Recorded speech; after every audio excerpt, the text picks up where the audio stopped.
Nanawagan ng Department of Foreign Affairs sa Pinoy at Chinese hackers na huwag nang makigulo pa sa tensyon sa pagitan ng Pilipinas at China.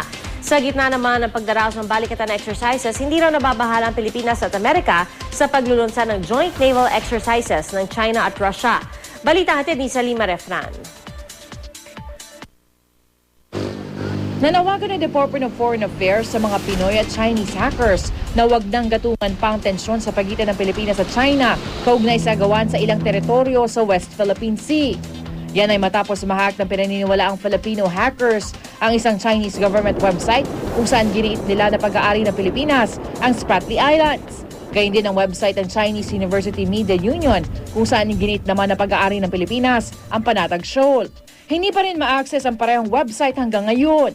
Matapos namang magbabala laban sa Amerika dahil sa pagkikilahok nito sa balikatan exercises, naglunsad ang China ng sariling joint naval exercises katuwang ang Russia. 16 na marine vessels at 2 submarine ng China ang nakadeploy sa Yellow Sea malapit sa Korean Peninsula. May 4 na warships at 3 supply ships naman doon ng Russia. Ayon sa China, para daw ito sa maritime protection ng China at Russia na mag-aalyado na noon pang pagtatapos ng World War II. Kabilang sa babala nito ang posibilidad ng armed confrontation sa balikatan exercises kung gagawin ito malapit sa mga pinag-aagawang isla tulad ng Panatag o Scarborough Shoal at ng Spratly Islands. Tila hindi naman nababahala ang Pilipinas at Amerika sa napaulat na naval exercises ng Russia at China. Wala raw kaugnayan ng balikatan sa mga pinag-aagawang isla. Balikatan is between the U.S. Armed Forces and the Philippine Forces.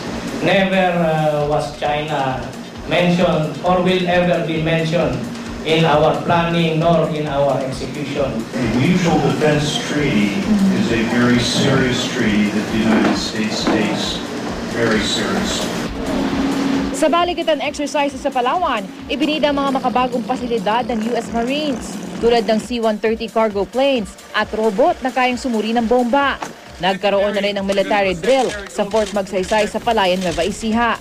Nasaksihan ng animoy makatotohanang eksena sa engkwentro ng mga sundalong Pilipino at Amerikano laban sa mga rebelde. Salima Refran, GMA News.